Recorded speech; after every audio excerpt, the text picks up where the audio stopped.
Olá, boa noite. Sou Mário Franco, sou agente do bem e estou formando um movimento exclusivo para pessoas que querem se especializar em fazer o bem. Essa série de mensagens que eu estou fazendo vem de uma vontade que eu tenho de fazer o bem para as pessoas, de ajudar o mundo, de deixar um legado, de compartilhar a experiência, de multiplicar aquilo que eu faço, de multiplicar a visão que eu tenho a respeito das soluções que eu encontrei. Então, a primeira pergunta, hoje eu vou falar sobre as 3 habilidades essenciais de um agente do bem. Quais são as 3 habilidades essenciais que uma pessoa que quer se especializar em fazer o bem tem que ter? Então, o que me leva a falar, a formar esse movimento, a querer que as pessoas comprem essa ideia, né?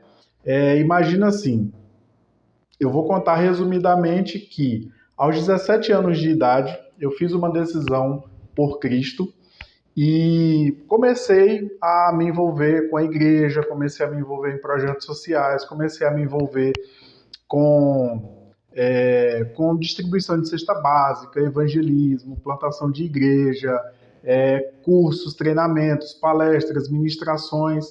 Então, tudo isso tem a ver com o que eu vou falar hoje. Por quê? Porque eu percebi que, né, lógico, eu fiz a minha decisão, eu tinha 17 anos de idade. Então, se eu falar alguma coisa óbvia aqui, não quer dizer que seja uma realidade hoje.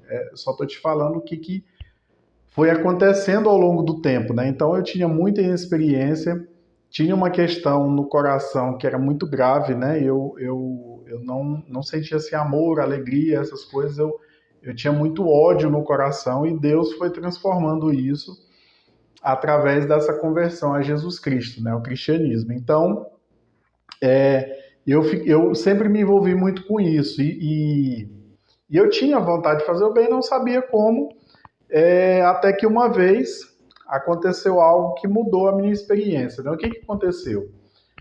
Eu comecei a buscar mais de Deus e comecei digamos assim, a intensificar aquilo que eu estava descobrindo, né? Aquela chama, aquela vontade de servir a Deus e tal. Então eu lia a Bíblia, eu orava, eu participava, eu fazia, eu ia e tal. E eu comecei muito a pedir a Deus por ele, né? Clamava e tal. Eu vi que tinha muitas questões para serem resolvidas e tal. E num dia eu estava muito ocupado. Eu tinha uma escola de informática, né, que eu adquiri depois, me tornei sócio do antigo sócio do meu patrão, entendeu? E aí eu andava bastante ocupado. Um dia eu cheguei em casa, eu sempre percebi, minha irmã morava ao lado, e nesses dias eu percebi que ela estava um pouco ausente. E aí eu fui para casa almoçar, e eu tinha que correr, porque eu tinha que abrir escola, eu tinha que contratar professor, secretária e tal, e só quem já foi dono de empresa sabe do que eu estou falando. E aí minha mãe me abordou, eu tinha que consertar minha bicicleta, né? Imagina, né? Empresária não de bicicleta, mas era assim mesmo. E aí minha mãe me abordou e falou assim, meu filho, você poderia orar pela sua irmã? Aí eu fiquei assim, falei, realmente, que ela morava do lado da nossa casa, né? Eu falei, realmente, né? Faz dias que eu não vejo ela. Então, tinha 3 dias que minha irmã estava acamada, e aí eu fiquei pensando assim, e agora, né? Porque a Bíblia fala que nós curaríamos pessoas, e agora, né? A hora da prova. E aí eu fiquei assim um pouco sem saber o que fazer. Aí minha mãe falou assim, eu acho que é trabalho de macumba. Aí eu falei, agora eu tô mais tranquilo. E aí fui lá, coloquei a mão sobre ela, orei por ela, né? Voltei, fui lá, peguei minha bicicleta, fui resolver meus problemas. Ela estava 3 dias acamada, tudo que comia colocava para fora de novo. Estava muito fraca, nesse dia ela já não estava mais comendo.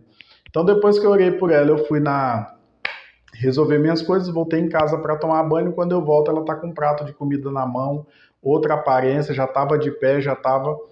Então eu percebi aquilo que é óbvio para quem já conhece Cristo. Cristo é a solução para as pessoas.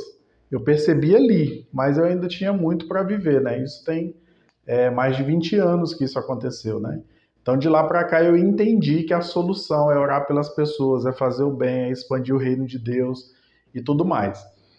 E aí, mas assim, eu não amadureci de uma hora para outra, né? Eu comecei a buscar soluções, né?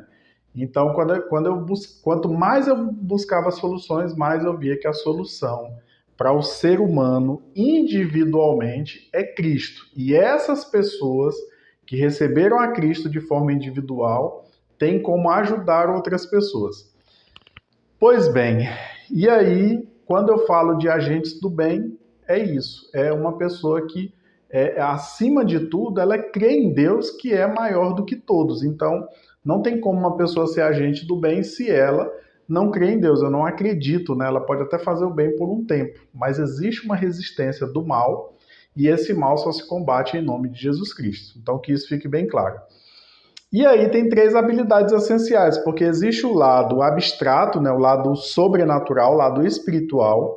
Existe o lado emocional, que é uma ligação entre o natural e o sobrenatural. E existe o lado natural, o lado humano, corpóreo, físico, lógico, né? E aí, nesse quesito, existem 3 habilidades que são essenciais de qualquer pessoa que queira fazer o bem. A primeira delas começa desde que a pessoa se entende por gente, né? Que ela eu não sei nem se essa expressão é boa ou ruim, né? Mas eu aprendi ela há muito tempo, né? Desde criança, né? Fala assim, quando a pessoa se entende por gente, ou seja, quando ela começa a tomar atitudes, né? Então tem gente que é muito precoce, né? 5, 6 anos de idade, ela começa ali, ela já lembra, né, de muita coisa. Tem gente que é só aos 7, 8 anos por aí, e tem gente que leva mais tempo para amadurecer. Mas qual é a primeira habilidade essencial de um agente do bem? É a liderança. Liderança. Liderança é uma habilidade essencial para qualquer pessoa que queira fazer o bem, para qualquer pessoa que queira viver bem, para qualquer pessoa que queira prosperar na vida, para qualquer pessoa que queira ter sucesso, ela precisa aprender sobre liderança. E liderar quem? Todo líder precisa de um seguidor, mas todo líder é líder de si mesmo em primeiro lugar. Se você não consegue liderar você mesmo, você não vai conseguir liderar os outros. Isso é um fato. Se você não consegue obedecer a você, como você espera que outras pessoas obedeçam? Ou seja, a autoliderança, né? Quando a pessoa faz uma viagem para dentro, né? E ela começa a ver seus defeitos, suas qualidades, seus potenciais, seus pontos a melhorar, seus pontos que não são bons. Então ela começa a liderança dentro dela. Toda pessoa que eu conheço, como eu estou falando, eu estou compartilhando uma experiência, pode ser que não seja o que você acha, se não for, bom, valeu o compartilhamento, né? Mas aquilo que eu vejo, toda pessoa que não consegue liderar a si mesmo é um líder ruim para outras pessoas. É um líder ruim de outras pessoas. Não é um bom referencial. Não é alguém que consegue levar um projeto para frente, porque ele não consegue se liderar. Então, o engano que a pessoa acha é assim: quando eu for colocado acima de outras pessoas com relação a cargos, né? Aí eu vou liderar melhor. Se você é um péssimo líder de você mesmo, você vai ser um péssimo líder para outras pessoas. Se você é um excelente líder de si mesmo, você vai ser um excelente líder para outras pessoas. Você vai ser uma bênção. Por quê? Porque a equipe caminha de acordo com a cabeça do seu líder, de acordo com a gestão do seu líder. Então, se o líder não tem uma cabeça saudável, não consegue ir à frente, não consegue colocar projetos para andar, ele também não vai conseguir performar com equipes. Então, a primeira questão é: você precisa liderar você mesmo. O que é liderar você mesmo? Primeira coisa, primeiríssima coisa, preste bem atenção nisso. Liderar a si mesmo tem a ver com fazer um estudo de si, planejar o que se deve fazer, estudar o que se deve fazer e executar o que tem que ser executado. A primeira coisa que uma pessoa deve fazer quando ela decide liderar a si mesma é parar de culpar os outros e assumir a própria responsabilidade. Entenda o que eu estou dizendo. Não estou dizendo que outras pessoas não influenciaram os seus resultados. É provável até que pessoas entraram na sua vida e podem até ter feito um estardalhaço, ter bagunçado, ter atrapalhado os seus resultados. Isso é fato. Porém, a sua autoliderança é mais forte que as situações que te envolvem. A sua autoliderança é mais potente, tem mais poder de mudar as situações do que outras pessoas que são recursos, né, que são fatores externos, que são situações. Então a autoliderança inicia aí, quando você assume a responsabilidade pelos seus resultados. Outras pessoas podem ter influenciado os maus resultados, porém, elas não são os responsáveis, elas podem ter influenciado, mas não são os responsáveis pelos seus resultados.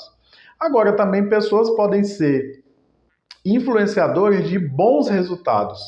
Isso nos leva a crer que pessoas fazem diferença na sua vida. Lógico que você, mesmo que você assuma a responsabilidade pelos seus resultados, você vai ter que ver muito bem com quem você anda. A gente vai falar muito sobre isso, porque isso faz toda a diferença. Tem uma frase, né? Tem gente até que acha que está na Bíblia, não está. Existem frases semelhantes. Mas é assim, diga-me com quem tu andas e eu direi quem tu és. Isso é uma frase nossa, tá? É a brasileirada. E isso é fruto da observação das pessoas mais antigas.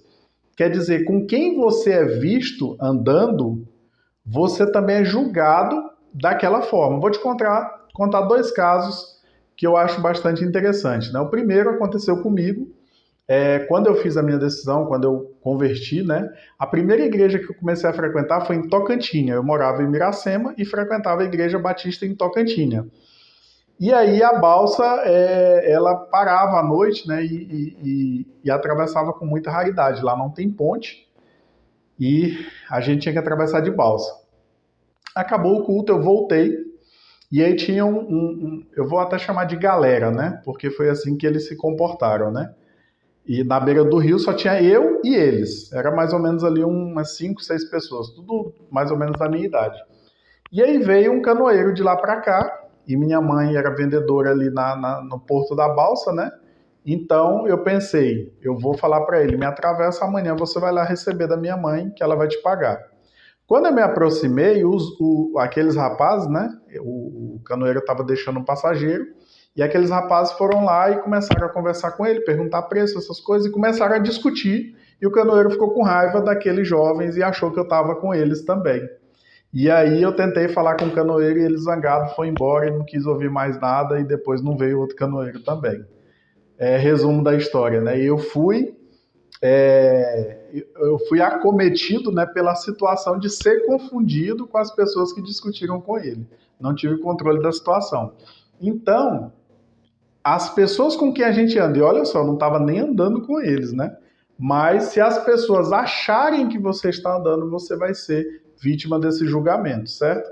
Então você lida com a situação. Não quer dizer que as pessoas têm que determinar o que você vai ser, o que vai acontecer, mas você vai precisar lidar com a situação. Segundo caso que eu quero contar para você, aconteceu assim. De vez em quando o pastor pedia para eu substituí-lo lá em Barrolândia. E aí, numa dessas idas, eu resolvi ir na cadeia, né, para pregar lá na cadeia. Aí eu encontrei um rapaz assim, eu não sei se era carcereiro, escrivão, eu sei que era o policial ali responsável pela delegacia.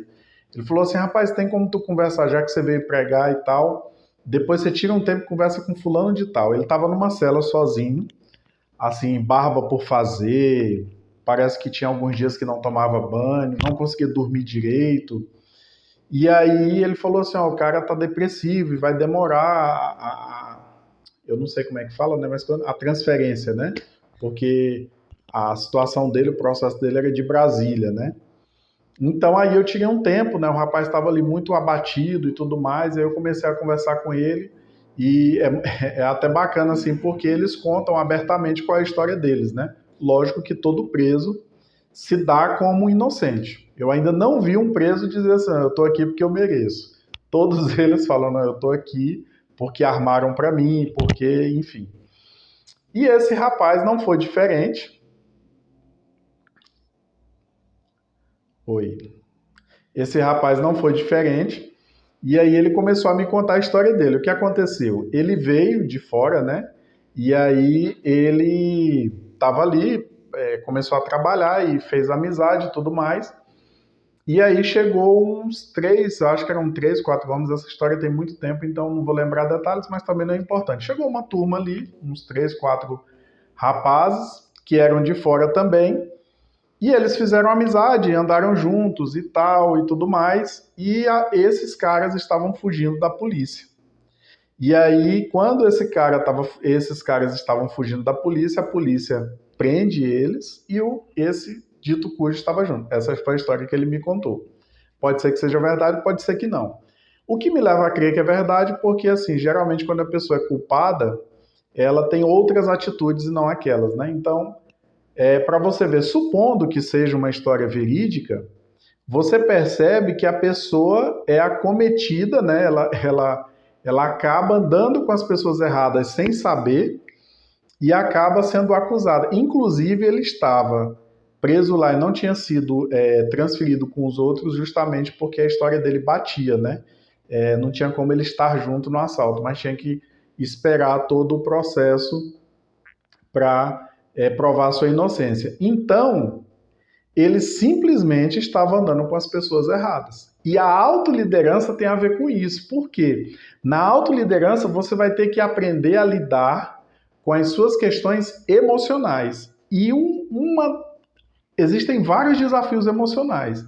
Então, trabalhar quando não está com vontade, tomar decisões que são difíceis, ter conversas difíceis com pessoas que estão te prejudicando, né? Que você precisa, principalmente se você for líder de alguém.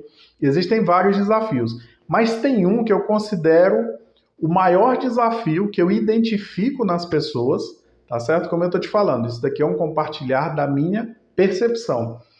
E um dos desafios que eu vejo as pessoas terem é com relação à rejeição. Digamos assim, uma das piores coisas que acontece com o ser humano é a rejeição. O impacto emocional da rejeição é muito grande. E eu digo o seguinte, quando uma pessoa aprende a lidar com a rejeição, ela aprende a lidar com qualquer coisa. Quer dizer, porque muitas vezes a pessoa fica num relacionamento abusivo? Porque ela tem medo de perder aquela pessoa que está abusando dela, por incrível que pareça. Quando a gente fala, racionalmente não faz sentido, mas emocionalmente é isso que acontece. Por que mães fazem tudo para os seus filhos, até mesmo quando não podem, né? Existe amor? Sim, existe amor, mas existe também o medo de o filho ir embora, né? Enfim, eu lembro que quando bem jovem, né? Eu conheci um rapaz, ele era mudo, e por ele ser mudo, ele não tinha muito convívio social, mas a família dele era rica. E aí não é que fosse muito rica, mas era melhor de condições do que o meio ali em que eles viviam. E eu fiz amizade com ele, por acaso, né? E aí um dia eu fui na casa dele, e aí tinha dois rapazes que eram o estilo parasita que eu citei no vídeo anterior, né? Que é aquela pessoa que fica sugando, né? Ela encontra um hospedeiro que tem esse medo da rejeição, de ficar só, e aí tudo enquanto que os meninos pediam para ele, né?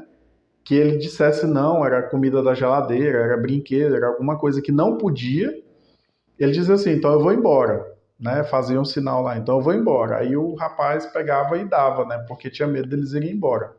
E aí foi interessante que a gente fez uma amizade bacana e em um determinado momento o rapaz fez isso, né? Se tu não fizer tal coisa, eu vou embora. E isso ficou na minha memória, né? E ele fez assim, né? Pode ir. Então, por quê? Porque agora ele tem um novo amigo. E eu, lógico, né, não fazia esse tipo de coisa. Então, o medo da rejeição é muito forte. Isso prende as pessoas. E a pessoa que quer se autoliderar, que quer ser liberta, ela precisa aprender a lidar com as atitudes do outro, sejam atitudes positivas ou negativas. E a pior delas, que eu acho, é a rejeição. Tem gente que pode falar assim, não, é a traição. Sim, a traição, ela é um braço ali da rejeição, né? mas a pessoa tem medo realmente de rejeição. E a autoliderança tem a ver com você aprender a resolver as suas questões com você primeiro e depois com os outros. Você não vai conseguir resolver as questões com os outros se você não resolver internamente. Você não vai conseguir resolver questões externas sem resolver questões internas. Todos os problemas, preste bem atenção, todos os problemas que eu vejo, né, das pessoas que eu aconselho, que eu acompanho, enfim, todas as questões externas, todas as pessoas que têm questões externas mal resolvidas, ela tem questões internas mal resolvidas.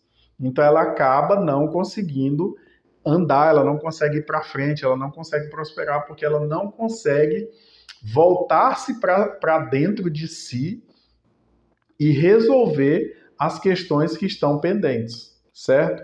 Então, nesse ponto, se é o seu caso, né, eu indico, e eu fiz também, né, faça terapia, faça acompanhamento, não coloque, né, o peso sobre a terapia que ela não tem. Ela é um auxílio, é uma ferramenta, né, uma ajuda, né? Tem gente que faz terapia, aí se dá alguma coisa errada, ele põe culpa no terapeuta, né? Então não entendeu nada de autoliderança. O terapeuta não é responsável pelos seus resultados. Se você não tem coragem de se confrontar, você não vai chegar a nenhum resultado, tá bom? Então a autoliderança tem a ver com você e você. Ou seja, a pergunta que eu te faço é: quem é você quando ninguém está olhando? O que você faz quando ninguém está olhando? Se você participa de uma equipe, e na questão eclesiástica, né, espiritual, ela é muito desse jeito assim. Se uma pessoa da equipe destoa, ela acaba prejudicando o grupo inteiro. Então, como a gente lida com questões espirituais, assim, se uma pessoa cai em pecado e oculta o pecado ali e tal, ela prejudica a igreja inteira, né? E principalmente dependendo de que cargo ela ocupa, de qual é a relevância que ela tem ali. Na sua equipe não é muito diferente. Talvez Deus quer ganhar pessoas através de você, mas você não consegue largar coisas que te fazem mal. Entendeu? Pegou a dica? Opa! Liderança, ainda no assunto de liderança. Eu falei que tem 3 habilidades essenciais de um agente do bem. Quero fazer o bem. Quais são as habilidades? Existem várias. Você pode desenvolver várias habilidades, mas tem 3 que são essenciais. Um agente do bem é um líder. Ele tem que desenvolver a liderança, porque tem gente que diz assim: ah, eu não sou um líder como fulano de tal, eu não nasci líder. Ok, você pode desenvolver. Se todo líder nascesse pronto, não tinha curso de liderança. Deus não trabalharia as pessoas para serem líderes, né? Ele simplesmente dizia: fulano nasceu para ser líder e ele é líder e pronto, e ninguém mais pode ser. Que liderança tinha Davi, por exemplo? Davi estava lá, ele não conseguia influenciar nem a casa dele, mas no quesito questões internas ele estava muito bem. Você vê que Davi tem alguns conflitos, mas não são tão grandes. E quando ele precisa liderar a si mesmo, aparece um urso e ele tem medo, porque talvez a gente lendo a Bíblia ache que ele foi lá e bravamente e tal. Não, mas a pessoa sente o medo, né? Ela sente o respeito pela situação, né? Eu sei que se der algo errado eu posso morrer, né? Então aparece um leão, ele vai lá e enfrenta o leão. E aí Deus olha para isso e fala assim: ele não é um líder natural, mas eu o escolhi para líder, porque ele consegue se autoliderar. Teve defeito? Teve. Cometeu praticamente um pecado, né? E é o pecado mais conhecido, né? Uma das pessoas que tem o pecado mais conhecido na Bíblia. Então a liderança, liderar a si mesmo. Segundo ponto da liderança, liderar pessoas. Então aí vem aquilo que é mais comum a todos, né? Todo mundo acha que líder é aquele que lidera pessoas. Liderar pessoas é uma parte da liderança. Qual é a primeira parte? Liderar a si mesmo. E a segunda parte da liderança? Liderar pessoas. Ou seja, por que a gente lidera pessoas? Porque as pessoas precisam de líderes, precisam de direcionamento, precisam de alguém que diga certas coisas que outras pessoas não dizem. Quem é esse cara? O líder. O agente do bem, ele é, acima de tudo, na parte de habilidades, ele tem a habilidade de liderança. Porque sem líder o povo morre, sem líder o povo padece, né? Sem líder, a nação em si não sabe para onde ir. Então, por exemplo, voltando ao caso de Moisés que a gente falou, né? Eu falei que a história da saída do Egito, né, tem 3 partes geográficas, né? Que é o Egito, o deserto e Canaã. Canaã é a terra prometida, não é o céu, tá? Tem gente que acha assim, não, Canaã é só quando chegar no céu. Não, Canaã é o resultado de eu reconhecer que estou no Egito, preciso sair daqui, eu tenho que passar por um processo, esse processo demora do tempo que você leva para aprender a lição. Então, quanto tempo você vai passar no deserto? Tem gente que passa 40 dias, tem gente que passa 40 anos, tem gente que não passa. Ele morre no deserto, entendeu? Você já viu aquela pessoa assim que a vida inteira teve dificuldade numa área e ele morre com aquela dificuldade? O que é isso? Ele não conseguiu atravessar o deserto. Ele morreu no deserto. Enfim. Então, o povo tinha uma promessa que era Canaã, estava escravo no Egito, mas Deus precisava de alguém. Quem era esse alguém? Alguém que já tinha saído do Egito e já tinha vivido 40 anos no deserto, que era no deserto de Midian. E aí ele fala assim, volta lá e leva o povo até Canaã. Então, o povo precisa de líder. O povo precisa de alguém que lhes direcione, que diga para onde ir, que diga para o que fazer, né? Ou pelo menos assim, a macrovisão precisa de alguém que fale sobre isso, né? Que mostre às pessoas assim, olha, existe um lugar fora daqui que é melhor do que aqui. E a pessoa fala onde? Eu não sei. O líder tem essa visão. Uma das coisas da liderança é a visão que ela tem a respeito do mundo, a respeito das coisas. Geralmente o líder é um líder visionário. Tem pessoas que a gente conversa que você fala, olha para cima, olha para o alto, olha para frente, olha para o futuro, e ela não consegue tirar os olhos dali de pertinho, dá vontade de tirar os nossos olhos, colocar nelas e falar assim, enxerga o que eu estou enxergando, veja todo o seu potencial, veja onde você pode chegar, veja o que você pode fazer, o que você pode realizar, e aí até que a pessoa consegue despertar a visão e consegue fazer as coisas. Quem faz isso? Um líder. Quem foi que influenciou positivamente os discípulos? Um grande líder chamado Jesus Cristo. Quem foi usado por Deus no passado para ajudar, para fazer, para apontar? Líderes, pessoas levantadas por Deus, que desenvolveram a habilidade de liderança. Então, liderar pessoas, né? Liderar times, liderar grupos, liderar setores, isso daí tudo é uma habilidade que pode ser desenvolvida, tá certo? E quando a pessoa está na posição, né? O líder, ele não precisa de posição, porque quem está na posição é um chefe. Quer dizer que o líder não pode ser chefe? Ele pode estar na posição de chefe. Mas se ele tiver atitude de chefe, é ruim. O líder precisa ter atitude de líder. Então, um líder não fala para o outro fazer aquilo que ele mesmo não está disposto a fazer. Entenda que existem realmente habilidades diferentes, existem fatores, né, de concordância, existem ali algumas nuances dentro da liderança que levam ele a coordenar. Mas, acima de tudo, ele é o que mais trabalha, ele é o que mais serve, mas nem sempre é o mais visto. Então, muitas vezes você vê o time performando e aí você não vê o líder trabalhando. Você acha que ele não está trabalhando, mas o líder, se a equipe está funcionando, é porque tem uma boa liderança. Fala assim, não, tem times que são excelentes. Meu irmão, me desculpe. Na minha experiência que eu estou compartilhando, eu nunca vi time performar sem boa liderança, sem bons influenciadores.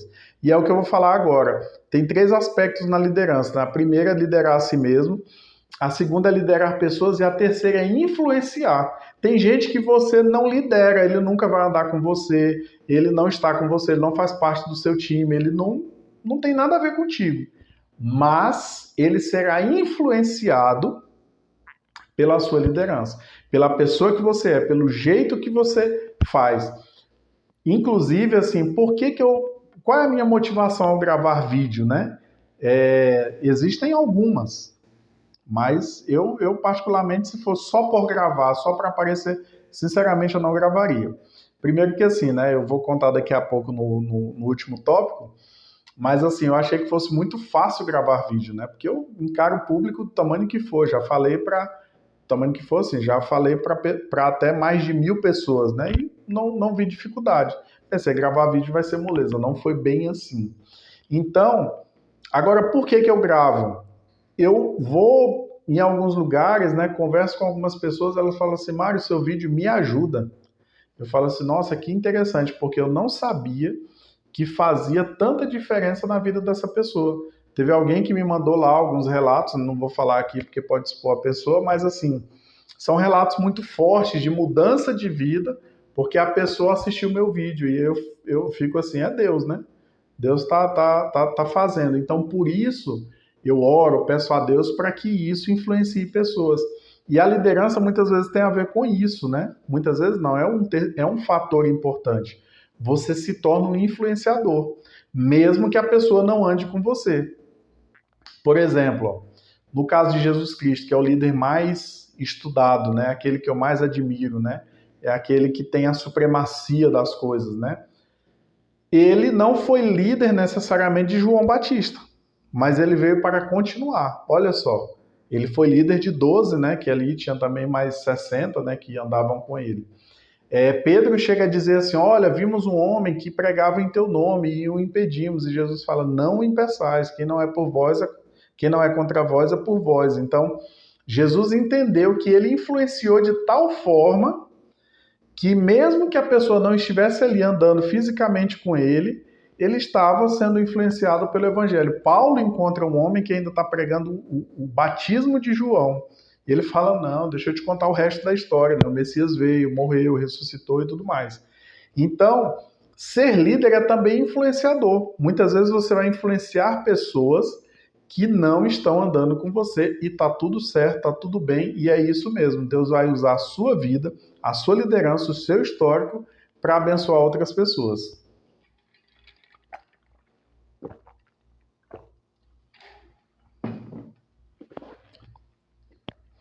Então, vou te pedir para colocar aí nos comentários qual é, desses 3 aspectos aí, a parte que você tem mais dificuldade, liderar a si mesmo, liderar pessoas ou influenciar. E o próximo tópico, né, eu falei de 3 habilidades essenciais de um agente do bem. A primeira habilidade é desenvolver a habilidade de liderar. A segunda é a profissão de todo adulto. Vou te explicar. Desculpe. Qual é a profissão de todo adulto? A profissão de todo adulto é gestão. E gestão também, assim como a liderança, tem algumas pessoas que têm mais facilidade, mas você precisa desenvolver essa habilidade.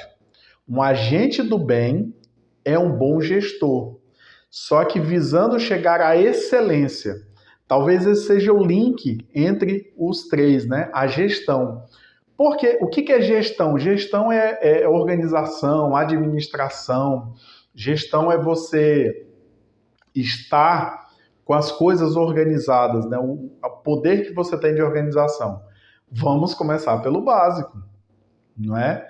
Então, a habilidade de gestão. Gestão tem a ver com organização, administração, certo?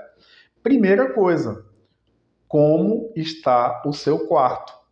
Aquele que você dorme, aquele que é o seu habitat, né? Como é que ele é? Ele está organizado, está desorganizado? Faça essa pergunta para você. E como é a sua rotina, né? Quando você levanta, você arruma a cama, quando você termina de se arrumar para sair, o seu quarto também está organizado? Ou você é daquele ou daquela, né, que quando termina tem coisa para todo lado, né? Deixa a toalha em cima da cama. E aí você fala assim, eu quero ser um agente do bem. Lembra, a primeira pessoa a se beneficiar com a atitude positiva de amor sua, né, com sua atitude positiva de amor, é você mesmo. Você, então, deve manter um ambiente organizado, limpo, né? Então, gestão tem a ver com organização, com limpeza, com tudo isso. Tem gente que a mesa de trabalho é uma bagunça.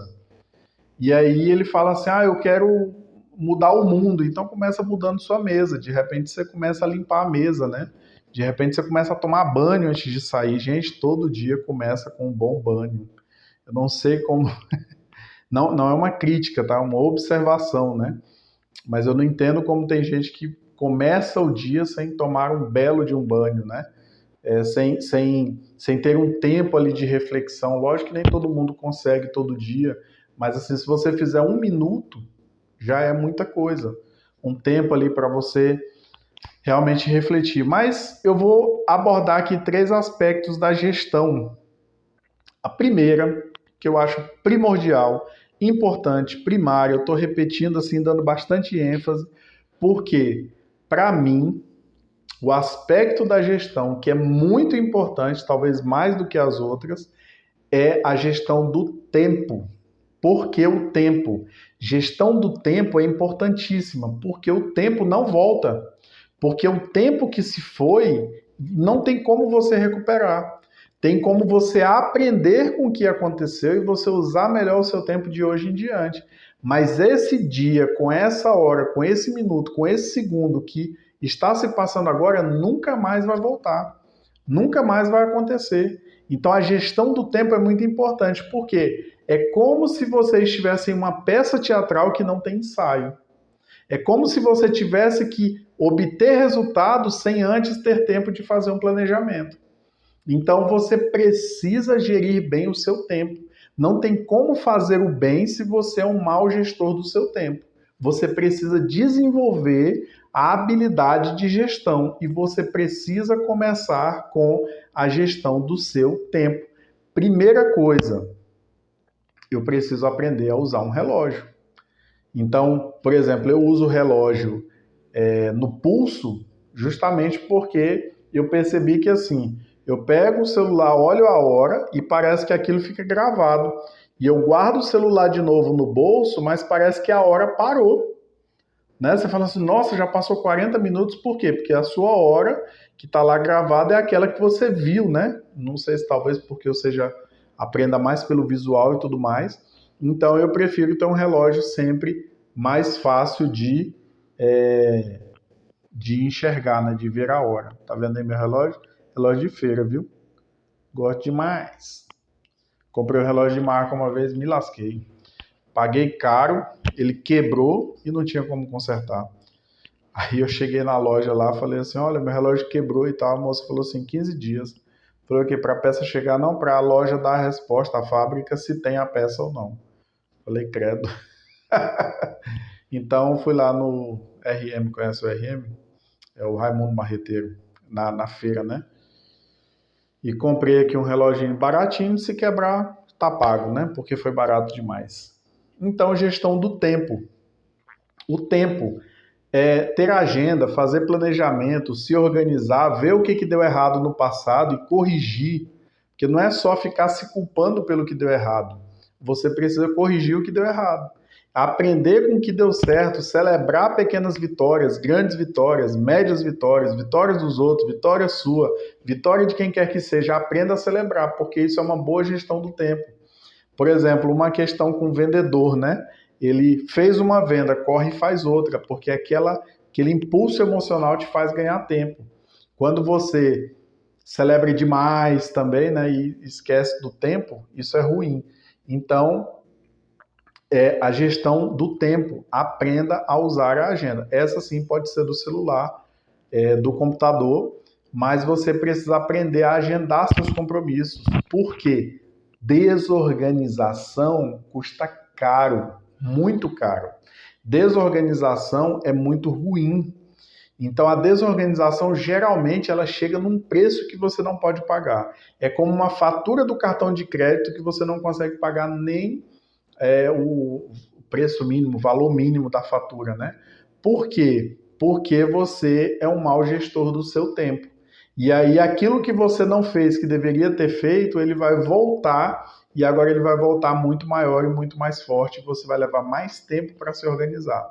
Então tenha e faça a gestão do seu tempo.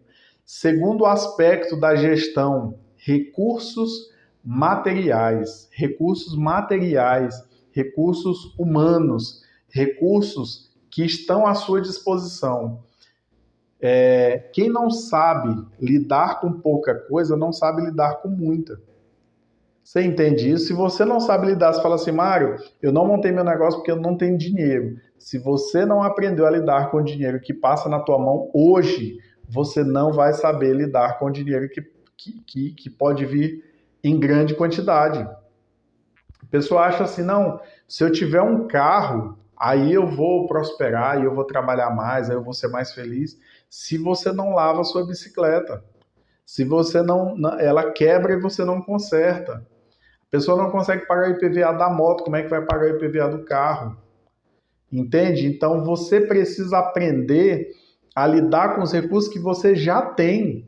Vou te dar um exemplo muito simples. Uma vez eu visitei uma casa, né, que é lá na roça, no interior do Tocantins, e aí chegando lá, aquela casa humilde assim, o povo não tinha muita condição, né, mas assim, a casa toda limpa, o terreiro todo varrido, o fogão era de barro, mas a pessoa pegava e limpava o fogão e ia lá e passava mais barro e ele corrigia aquelas pequenas rachaduras, quer dizer, a pessoa cuida daquilo que Deus deu para ela. Imagina, essa pessoa ela vai prosperar. Talvez ela não prospere a ponto de ser um ricaço, né, o mais rico do mundo, mas ela vai prosperar, porque ela cuida daquilo que foi colocado na mão dela. Ela gere bem os recursos materiais que são colocados na mão dela. Então, se você não sabe lidar com pouco dinheiro, você não vai saber lidar com muito dinheiro. Eu sei que alguns estão assistindo e vão dizer assim, não, Mário, é porque você não sabe, eu tenho contas demais, eu ganho pouco. Para quem é gastador, todo dinheiro é pouco. Não existe dinheiro suficiente para quem é gastador. Ele pode dobrar o salário dele em 10 vezes, dobrar em 10 vezes, essa foi boa. Ele pode aumentar o salário dele até 10 vezes e ainda assim ele vai passar necessidade. Por quê? Porque ele não sabe gerir recursos, ele não sabe ser um bom gestor dos recursos que ele tem. E aí ele vai acabar tendo problemas porque ele não sabe gerir pouco e ele não vai saber gerir muito. Quer ver um exemplo bem simples? Pessoas que ganham na loteria. Quantos ganhadores da loteria continuam ricos? Existe sim gente que ganha na loteria e continua rico. Porém, não é a maioria. Imagina, a pessoa ganha lá 100 milhões de reais. Esses dias eu ouvi falar que estava em 300 milhões. Se a cabeça da pessoa não é uma mentalidade que tem uma gestão boa, não adianta ela ganhar 300 milhões. Ela vai acabar, lógico, ela vai viver muito bem por um tempo, mas não é consistente. Os ganhadores de reality shows, né, que ganham 1 milhão, 2 milhões, cadê esses caras? Tem um ou outro que continua, que conseguiu gerir de forma avassaladora, né, de forma bacana. E se você não consegue fazer gestão de recursos materiais, você também não consegue fazer gestão de recursos humanos. O que são recursos humanos? São recursos, são pessoas que estão à minha disposição. Então tem gente que acha assim, no dia que eu tiver uma secretária eu vou ser mais organizado. Não vai. Porque seria bom se a gente contratasse uma pessoa e essa pessoa viesse completa. Entenda, uma pessoa é contratada justamente porque ela espera ordem de alguém. Ela pode até, lógico, ser uma pessoa organizada e tal, mas se você não sabe para onde vai, não adianta você ter uma ótima equipe. Por isso que eu falo, eu não acredito que exista uma equipe excelente com um líder ruim. Você pode até ser um líder ruim com uma equipe ruim. Perdão, peraí. Você pode até ser um líder excelente com uma equipe ruim e vai ter resultado. Mas eu não conheço equipe boa, excelente, que performa com um líder ruim e alcança bons resultados.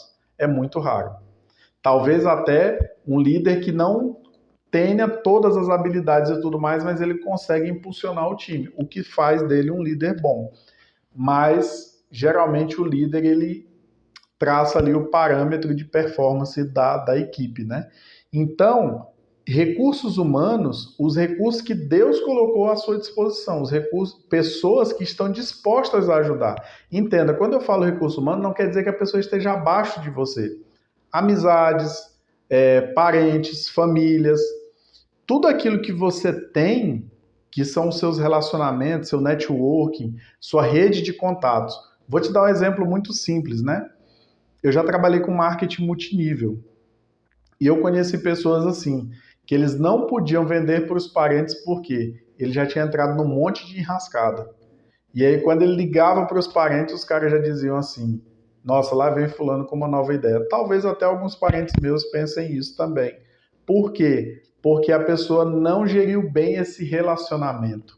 Incomoda os outros por qualquer coisa, né? Tem gente que não pode ter uma topadinha no dedo que ele já está ligando para o presidente da empresa para poder resolver aquilo. Então ele não segue o fluxo normal, né? Ele já vai logo lá no último, né?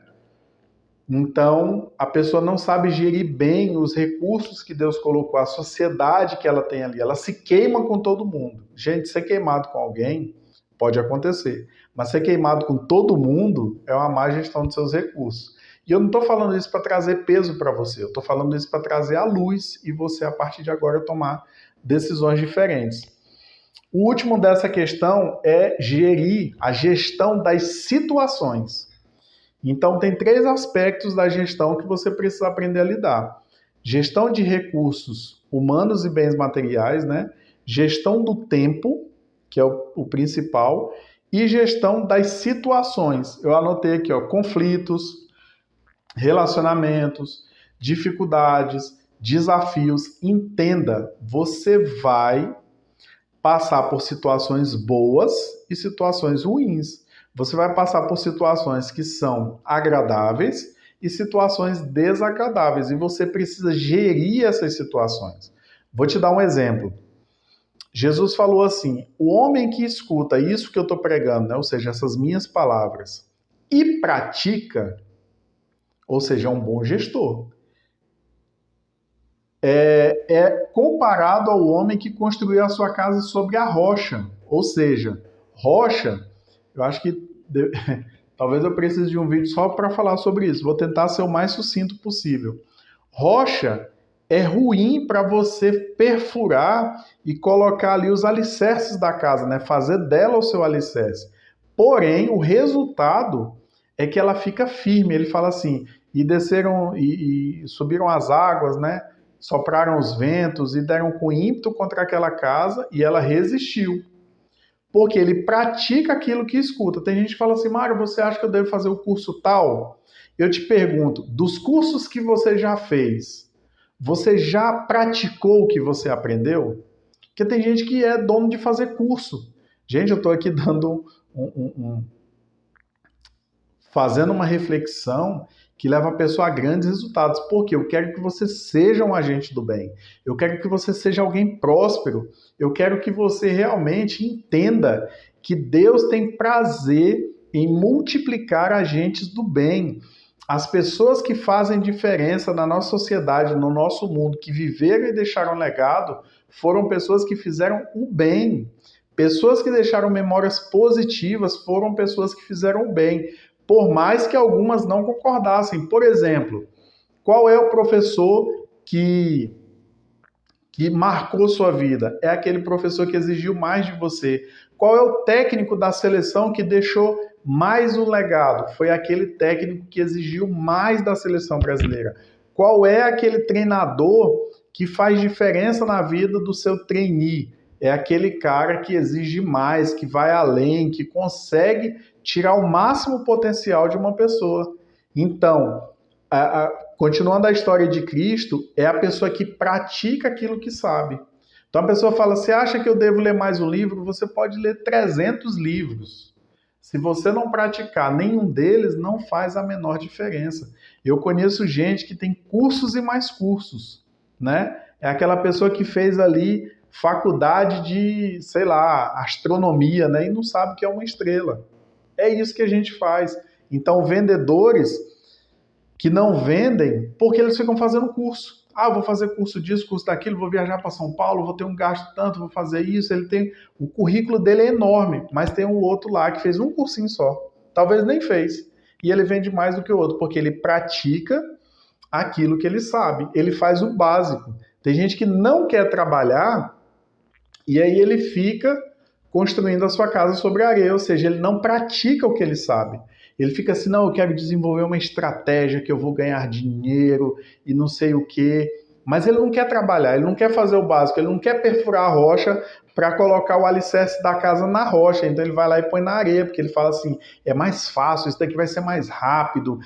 Teve fulano que fez isso e ganhou dinheiro com 6 meses e hoje está milionário, não sei o quê. Olha, desculpe, não acredito. Esse negócio aí, a pessoa pode até ter montado um negócio e ele ter prosperado em 6 meses, mas com certeza ele tem um histórico antes desses 6 meses. Então não existe fruta sem semente. Não existe fruta sem árvore, inclusive. Tem que ter a semente, a árvore e a fruta. Tem que ter Egito, deserto e Canaã. Ninguém chega a Canaã sem reconhecer que está no Egito. E ninguém vai do Egito para Canaã sem passar pelo deserto. Tem gente que não quer trabalhar. E aí assim, eu quero fazer o bem. Se você quer fazer o bem e você não gosta de trabalhar, você não é um agente do bem.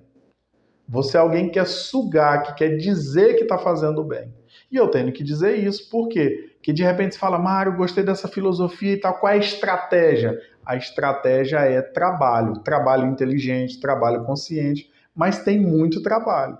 Não ache que eu estou te falando coisas que vão impedir você de passar pelo deserto. Você vai ter que passar pelo deserto, você vai ter que viver o processo. Mas eu estou te dando ferramentas que levam você a passar menos tempo no deserto. Está passando por uma situação difícil? Entenda qual é a lição que você precisa aprender através dessa situação. E aí, quando você aprender e praticar e tiver o resultado, você sai do deserto.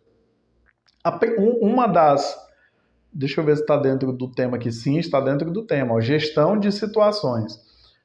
A diferença entre os que morreram no deserto e aqueles que viveram. Você sabe que de todo o povo de Israel, acima de 20 anos, tem gente que esquece desse detalhe, acima de 20 anos, que passou pelo deserto e entrou na Terra Prometida, foram apenas 2. E aqui está a diferença. Apenas 2. Era para ser eles 2 e Moisés. E aí Moisés também, na hora de furar a rocha lá, pisou na batatinha, né, e acabou não entrando também. Mas de toda aquela população acima de 20 anos, só 2 entraram, que foi Josué e Caleb. Por quê? Porque na hora que eles viram a terra, na hora que eles viram a dificuldade, eles acreditaram na promessa de Deus. Tenha fé. Tenha fé, mesmo que a situação diga o contrário. Tenha fé. E nesse ponto existem 2 fatores. A verdade e a realidade. Quando você olha para a realidade, você se perde. Porque a realidade é quando eu ligo o jornal e vejo lá, meu Deus, estão matando todo mundo, falta escorrer sangue pela televisão, o mundo está ficando maluco. Essa é a realidade. Não tem mentira ali, é a realidade. Agora, o que é a verdade? A verdade é aquilo que Deus diz, é aquilo que é o verdadeiro, que está acima da realidade. Então, vamos supor, eu compartilhei esses dias o seguinte, que quando eu passo por uma situação ruim, porque é doloroso, não estou dizendo que é fácil, não estou dizendo que é legal, não estou dizendo que é prazeroso. Existem situações desafiadoras e o deserto é muito ruim. E a gente direto tem alguma situação que precisa passar pelo deserto. Até o próprio Jesus, né, quando ele veio, teve que ir para o deserto. Para você ver, existe um processo e nenhuma estratégia te livra de trabalhar. Nenhuma estratégia substitui o trabalho, tá bom?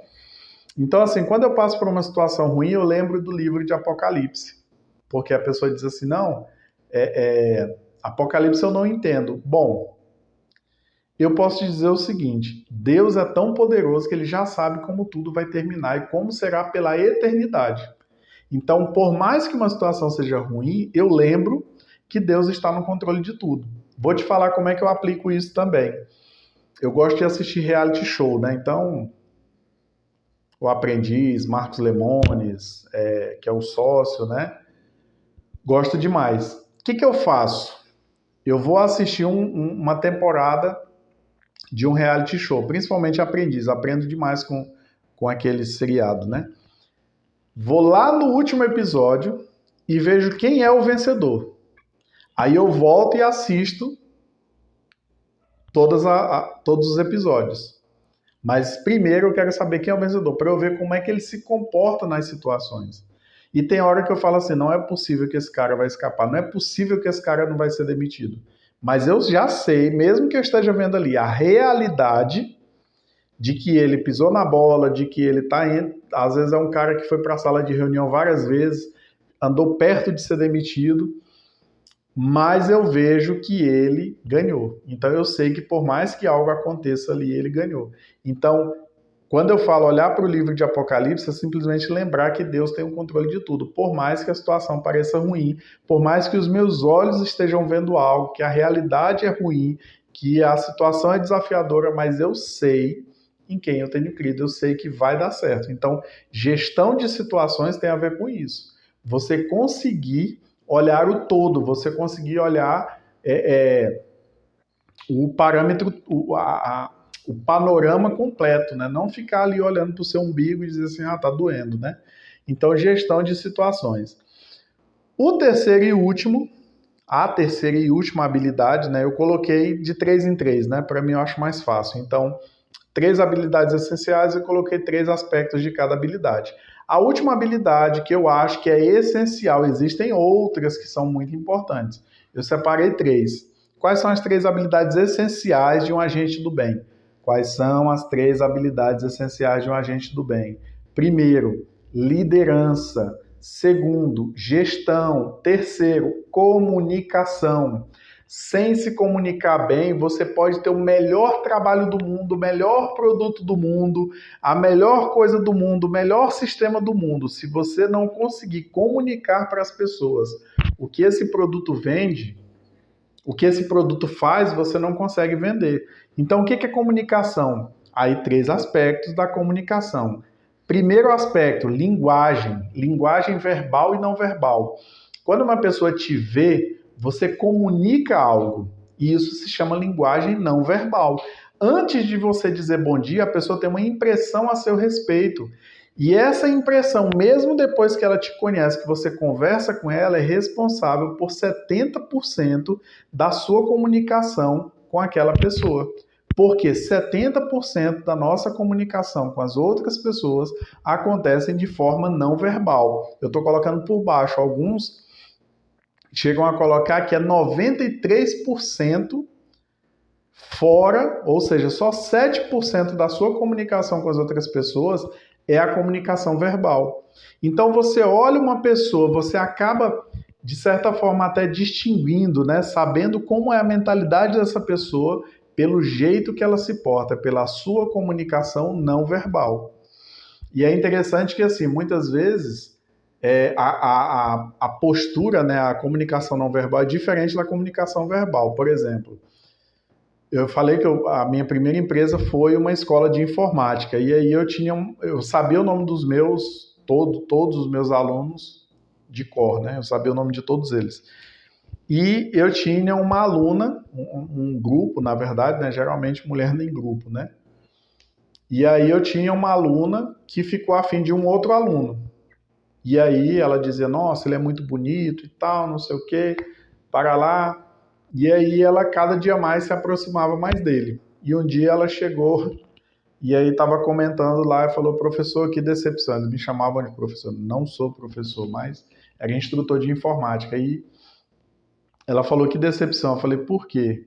Ela falou, o cara é lindo, mas quando abre a boca não tem conteúdo. Olha só que interessante. Então, a linguagem verbal e não verbal fazem toda a diferença na sua comunicação. E as duas precisam ser boas. Não adianta você ter um bom conteúdo se a embalagem é feia. Entende isso? Não adianta ter uma ótima loja se a fachada é feia, é esquisita. Eu lembro que uma empresária me perguntou, né? Eu fui lanchar lá no estabelecimento dela e ela me ouviu falando sobre isso e falou assim, que dica você daria? Eu peguei ela, falei assim, chama mais uma pessoa aí que seja alguém que te ajuda muito, seu braço direito. Ela chamou lá uma moça que trabalhava com ela, e eu falei assim, vem cá um instante vocês duas. Levei ela para frente da loja dela e falei, olha para a sua loja, né, na sua lanchonete. O que que você vê? E ela falou, nossa, eu nunca tinha feito isso. E ela falou, eu preciso limpar ali, ó, tá sujo. Eu preciso pintar ali, eu preciso tirar aquela máquina dali que está atrapalhando.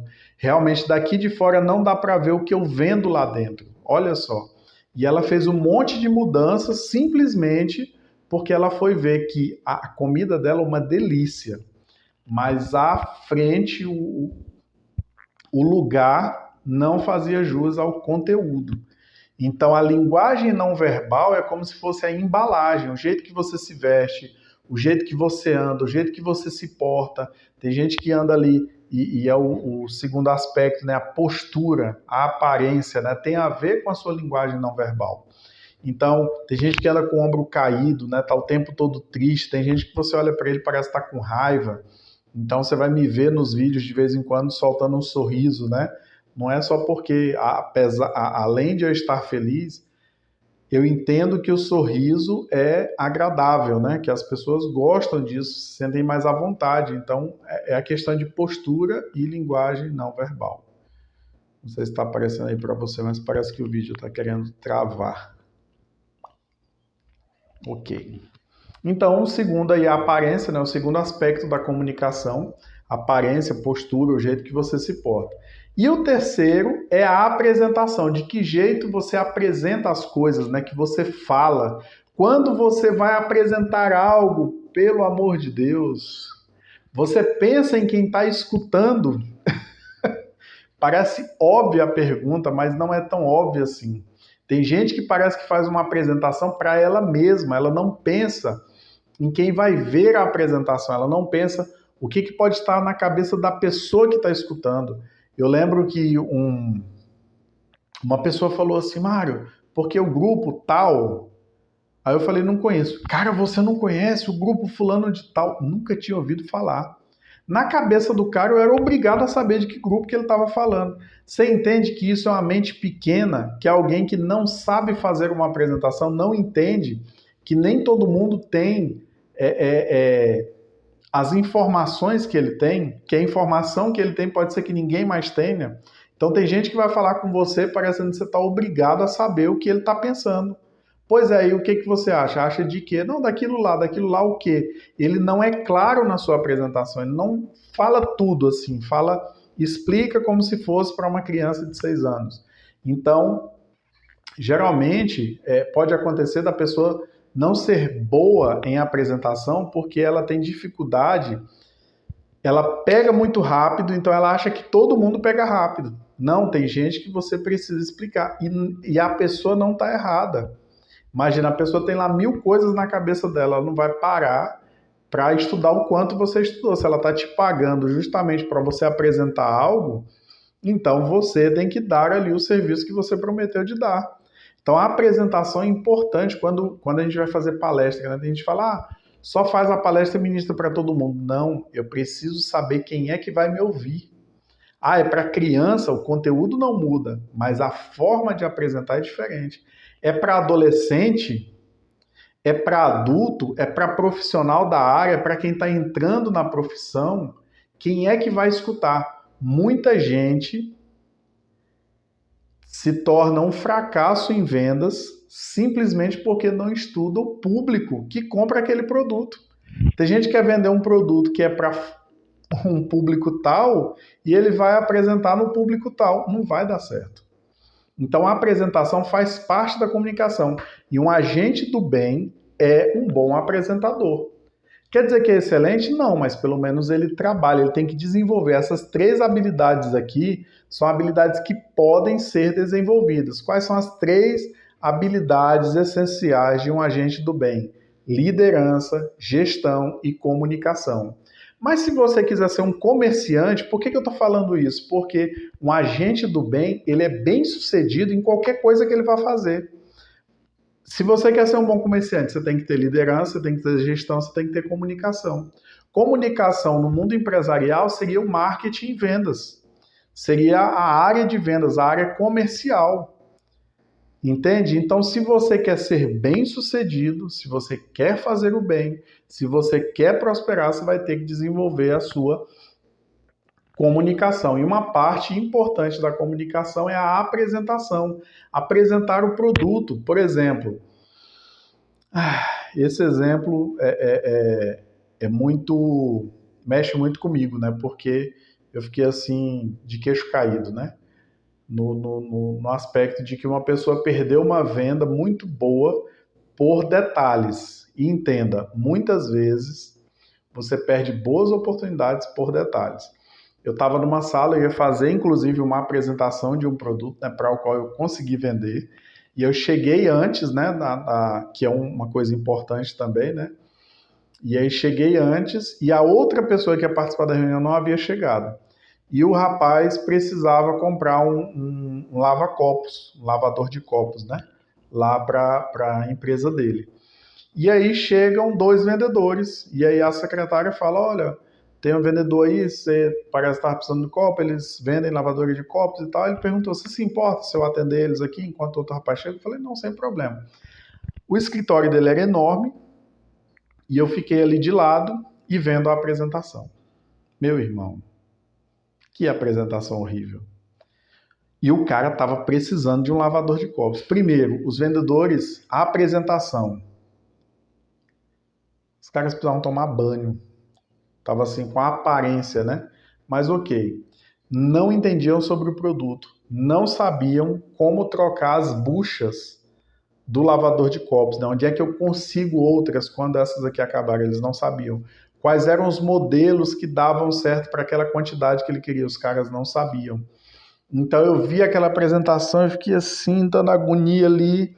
E aí eles, lógico, né? O dono fala assim, não, então eu vou ver qualquer coisa, eu ligo. E aí eu não deixei de perguntar, né? Porque eu sou curioso. E aí falei assim, rapaz, deixa ele fazer uma pergunta, que eu nunca tinha visto esse empresário, né? Era o meu primeiro encontro com ele. E aí eu falei assim, eu vi que o senhor ficou um pouco desconfortável com a apresentação deles, né? Eles cometeram alguns erros e como eu faço apresentações, né? Eu faço venda, eu gostaria de saber assim o que eles poderiam ter melhorado. Então ele elencou essas coisas que eu te falei. Eu falei, bom, primeiro eles precisam se vestir melhor, porque eles estão representando uma empresa que é famosa até no mercado, né? Mas eles estão apresentando de qualquer jeito. Segundo, eles não sabem nada sobre o produto. É importante estudar sobre o produto. Sempre que possível, estudar também sobre aquele cliente específico. Nem sempre é possível, mas sempre que possível, sim. Então, às vezes, não dá para você estudar sobre o cliente em si, mas você pode perguntar para a secretária: olha, como é que é? Ele já procurou? Veio outros vendedores aqui? Como é que é isso? Então, a apresentação, um agente do bem se especializa em liderança, gestão e comunicação, tá bom? Espero que esse vídeo abençoe você, que Deus te abençoe e nos vemos no próximo vídeo.